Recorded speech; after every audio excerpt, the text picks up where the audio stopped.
Before we get into some meat, I want to make super clear that learning something new often conflicts with a belief you have, and changing your mind about something doesn't make you a hypocrite. It makes you wiser. Many of us fear being wrong and feel the need to be right. I catch myself too. It's a human instinct to be right, to survive. But I'd like to talk about us challenging ourselves to learn, unlearn, and relearn, and why having tough conversations in all their discomfort, embarrassment, and self-criticism is the best thing you could do for yourself and others. Frankly, it's the first step to any sort of progress around race. But why do I need to have a conversation at all? Why can't I just read and watch videos and learn through others? Well, here are a few reasons. First off, when you expose yourself to others and give people an opportunity to see into your daily life, they connect with you more. I'm sure you've built a bond with someone over a similar experience you've had, right? Well, if that never happens, if you never share those experiences, then how will you ever find anyone who has gone through something similar and can relate?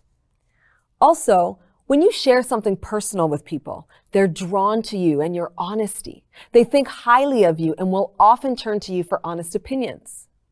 For those of you who are leaders in your work or community, being able to lead by example and be vulnerable makes others trust you more, and it makes them feel safe, so they want to follow your lead and be vulnerable too.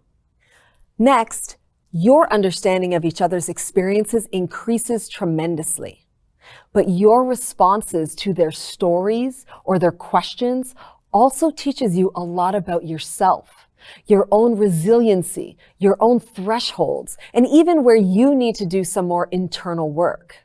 That give and take is essential for your own personal intellectual growth. Finally, your admiration increases and you want to learn more and do more to help each other. The more time you spend with others, the more you find reasons to like them or things you have in common with them. And this affinity building exercise is crucial to your willingness to listen to their viewpoints, especially when they don't agree with your own. Think about how much more willing you are to hear an objection from someone you like versus someone you don't like. All of these reasons to me are total win-wins.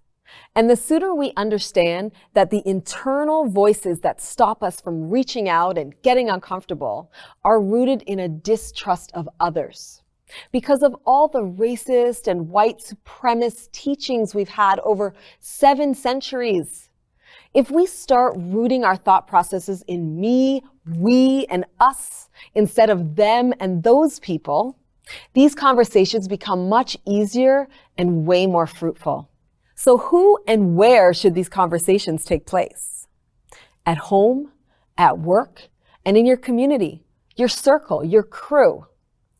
Everyone who's having these tough conversations needs to know there are 2 types of people in this case.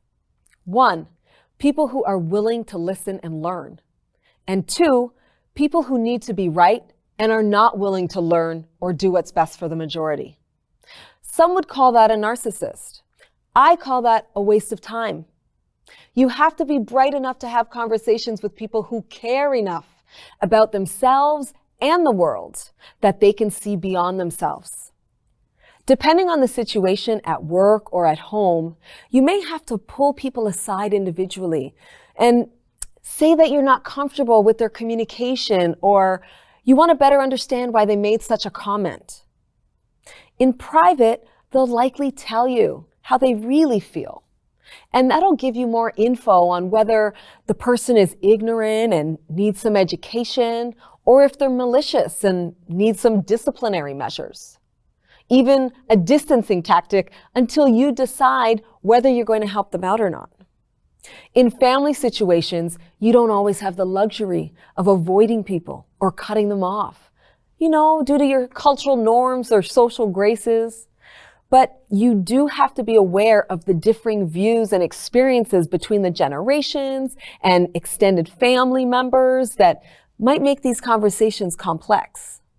Generally, if you have an elder family member that has an antiquated or racist viewpoint, you have to decide how much energy you're going to spend addressing it based on that person's willingness to learn or change. With the youth, it is essential you have these conversations so that they feel better equipped to have those same ones with their friends. Whether you're talking to your neighbor, your child, or your boss, the point of having a difficult conversation is mutual growth and empathy so that the next conversation gets easier.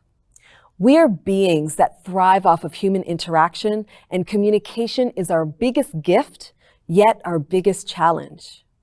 But it still remains our most effective tool to achieve the type of harmony needed right now.